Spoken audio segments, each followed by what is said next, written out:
In this video we're going to look at how to create a basic walk cycle. We'll look at some of the key poses that are required for the walk cycle, and we'll also look at different timing options that we can use. And finally we'll bring it all together in Photoshop to create a basic walk cycle. So what I like to do when I'm starting off with a walk cycle is actually look at reference footage before we even start worrying about the poses. And what you'll notice just by recording or just by watching people walk is that everyone tends to walk a little differently. And it's all to do with body type, with personality, and with what the purposes of the walk. Are they getting somewhere in a hurry? Are they rather annoyed, or are they laid back and taking their time? In this case I chose this example which I grabbed off of YouTube, and I liked it because she's walking with quite a long stride and she's quite determined, so you can see how she's really leaning forward here. So what I like to do is actually I'm going to start off by creating a new video layer. So we'll do video layer, new blank video layer, and I'm going to use this just to do some tracing quickly. And before we even start worrying about the different types of poses, let's look at how the height of the body is changing and how the poses are changing over time. So we'll start with this position here, and I'm just going to grab my brush tool, and I'll probably use just a blue, and let's just start by roughly kind of getting in the body shape here. I'm going to mark in the hips, the head. Let's look at where the leg is coming down here, and then this is going to be our back leg or left leg. And whenever you're doing a walk cycle, you always want to make sure to shade that leg that's furthest away from you, otherwise it gets really confusing and it's really easy to sort of accidentally lose track and you end up switching the legs over. So here's our front arm and here's our left arm, which is at the back, and again we'll just shade that in. So this would be known as the contact position. The body is coming down and making contact for the first time with the ground. And let's move on and let's find the next one of these contact positions, which would be here. Again, the body is just making contact with the ground again as it's pushing itself forward. So let's mark the hips, the head, the shoulders. Let's kind of get that body in there. And now you can see that the left leg is the leg that's behind. So let's shade that in. And this time the right leg is forward and the right arm is back. So marking the left arm here and shade that in. So already you can see the transition here. We've done one single step, which is half the cycle. So left leg forward, over, right leg forward. And those are the two contact positions. And then to complete the cycle, we come forward again into the same contact position that we started with, left leg forward. That's one cycle.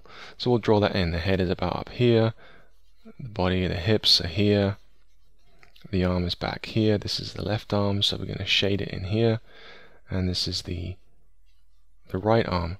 Do the same thing with this leg here. The right leg is back and the left leg is forward. Left leg being further away from us, so we'll just shade that in. So essentially that's a complete cycle right there, and we're not going to notice too much difference here because they're the same pose 3 times throughout the cycle. So let's look at a different pose here when the body starts to come down to its lowest point here, roughly here. You can see it's putting pressure on that front leg and it's starting to think about pushing the body forward. So let's go roughly here, and this time we're going to do this in red, and we'll mark that here, the hips here, the leg, and I'll probably only do this one for the first half of the cycle just to save time. But we can see here the left leg is forward, the pressure is being put down, the weight is being distributed onto that leg, and then left arm is also coming forward and right arm is starting to move back. So notice how the arms are moving in opposition to the legs. As the right leg is back, the right arm is forward. We come into the other contact position, the right leg is forward, the right arm is back, and the other opposite for the other side of the body. So that's happening there to distribute the weight and to allow the person to essentially not fall over. So next let's move into where the legs pass each other. So roughly here, and this is where we're going to notice the body coming up. Let's do this one in yellow. Put the head here, the hips here, marking that. Now we're seeing how the arms are coming down to the sides. And this right leg is crossing over, while the left leg here is supporting the weight. Okay, and then one of the last key positions that we're going to see is here, where the body comes up to its highest point. And I'm going to do this last position here, probably in, we'll do this in, say, a bright green. Head, hips. So it's really useful to just practice tracing and breaking down the body. You don't want to use this rotoscoping method too much when you're animating, because you'll tend to find that your walk cycles look a bit wooden, because they need to be exaggerated to get that motion to look, oddly enough, realistic. You have to add that exaggeration in, one of those principles. So, with that in mind, what we've actually done is we've recorded the key poses for one step, which is half the walk cycle. I won't do the other ones. I can bring that up in another example. Let's add a static layer here on top of this. So I'm going to add a new static layer and bring this back. And let's record, just in green, the head heights and the hip heights for each of these poses. So there's the head, there's the hip in the contact position. We'll come over to this contact position here. Again, we'll mark the head, mark the hips. Then we'll come over to where the cycle repeats, the contact position again in blue. Now the camera's off, there's some perspective in here, and it's not very consistent, but you can kind of see how these are all at the same height, which is what you'd expect, because they're essentially the same pose, with the middle one being flipped. But let's move on to this second pose here, the recoil position, and let's look at the head and look at the hips. They're coming down, and we'll notice the same when we come to the recoil position roughly here. The head comes down, the hips come down as well. Let's look at the next pose, the passing position. The body starts to come back up again. The hips come up, the head comes up. We'll look at this passing position here, roughly here. The head comes up, the hips come up. And let's look at the last pose, which is the high point, which is here, which, amazingly enough, is where the hips and the head are at their highest position. And we'll do the same over here. This one's pretty extreme. And what you'll see when you start to break this down is you get this rhythm that you start to notice, and you'll notice that it cycles like this, and you get this flow. Now you want to exaggerate this depending on the type of walk you're doing, but you'll notice that our character's leaning forward, and it's fairly consistent. Even in this rough example, you can see how we get that flow, that bounce as the character moves up and down, and that's really important to consider when you're doing a walk cycle. That's going to give you the idea of weight, the idea of timing, and help you build up those other principles as you go.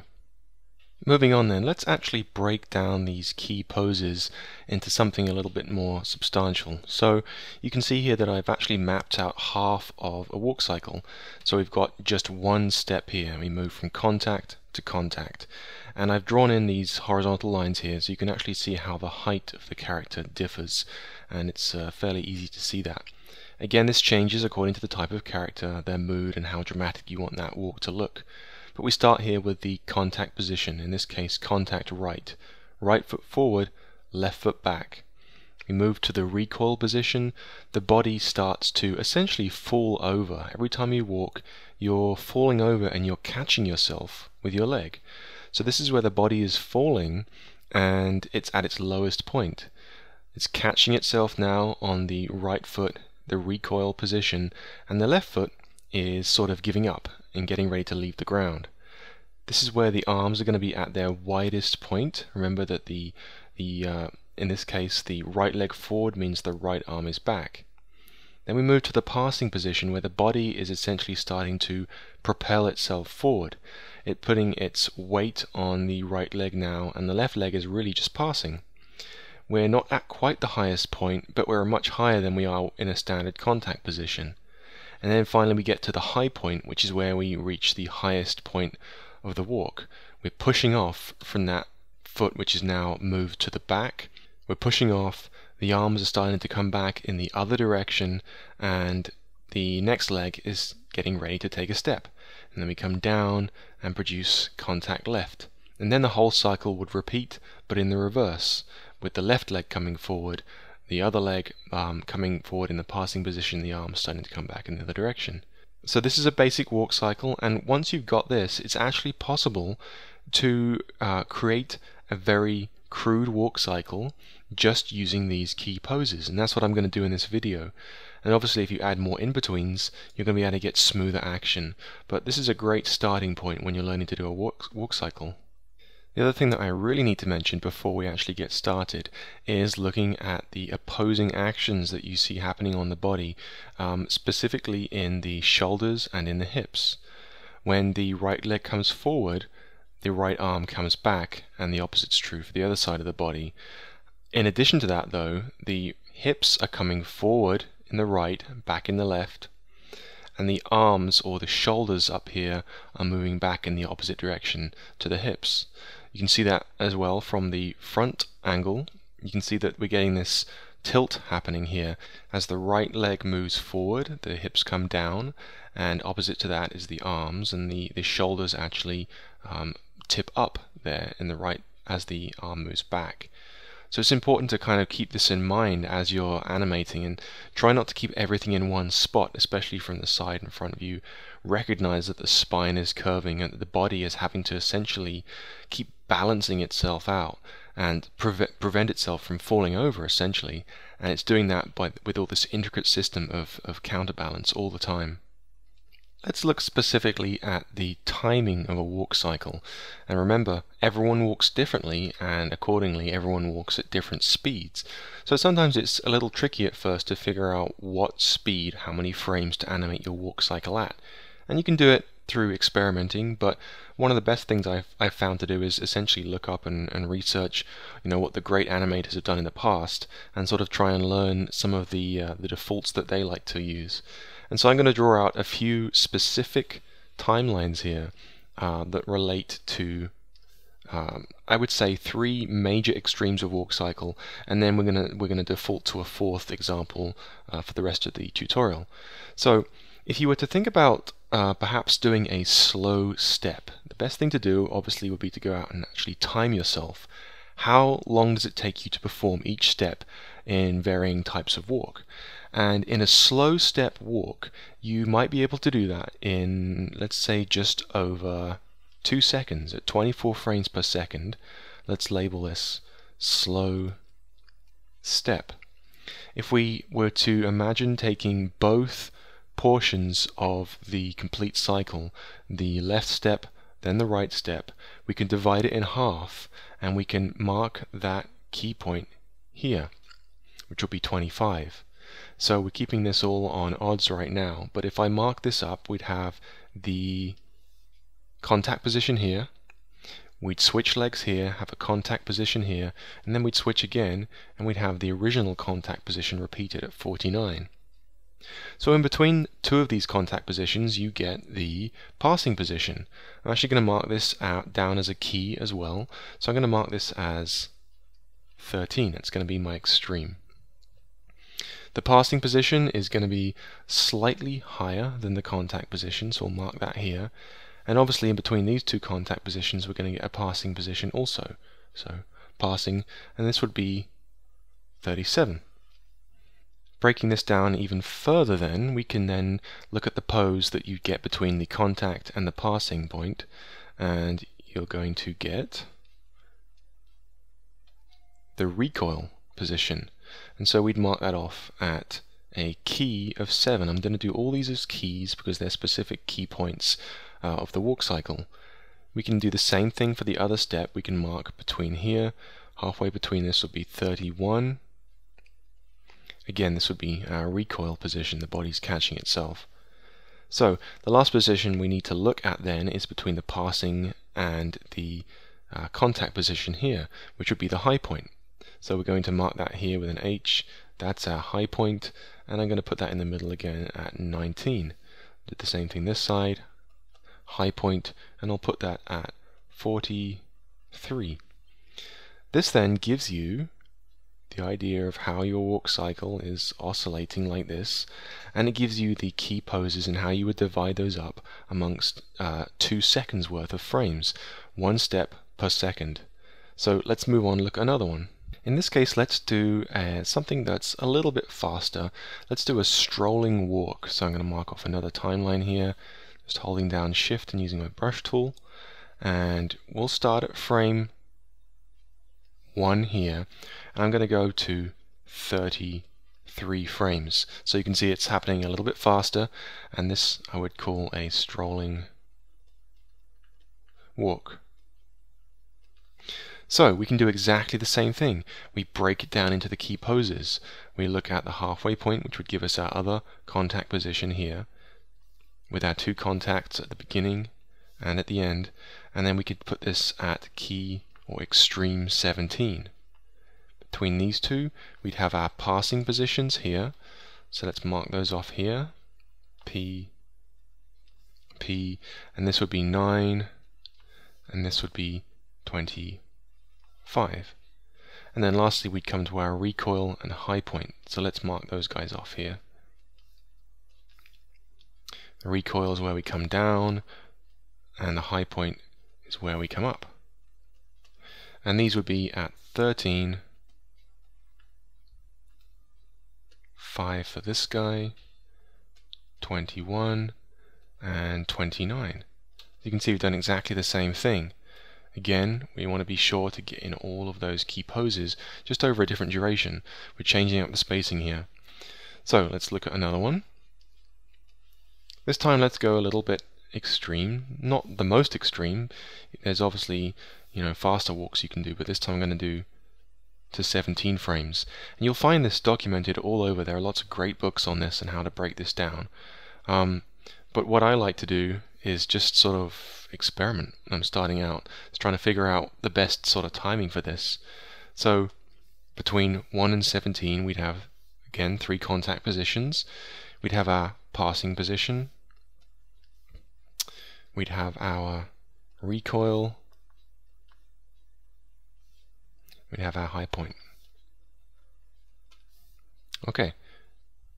3, 5, 7, 9, 11 is a little easier. 13, 15, we finish on 17. And again, keeping all those positions in.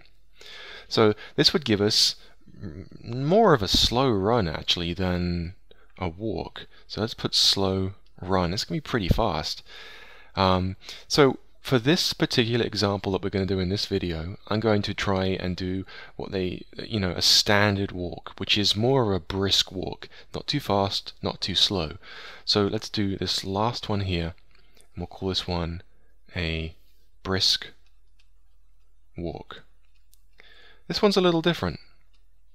Imagine here, if you look at this, if you were to break this down and add in your in-betweens, your breakdowns and your in-betweens, you'd have to do that sort of on thirds in this case, and you'd have to do 3, 5, 7, 9, 11, etc., all the way along here.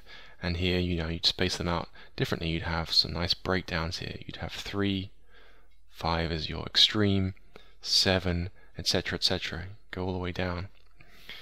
With the slow run, you're breaking it down to a point where you can only really convert to ones. If you imagine we're animating this on 2s, so we're holding each frame or each pose for 2 frames, we'd get 1, 3, 5, 7. These would be individual exposures, if you like.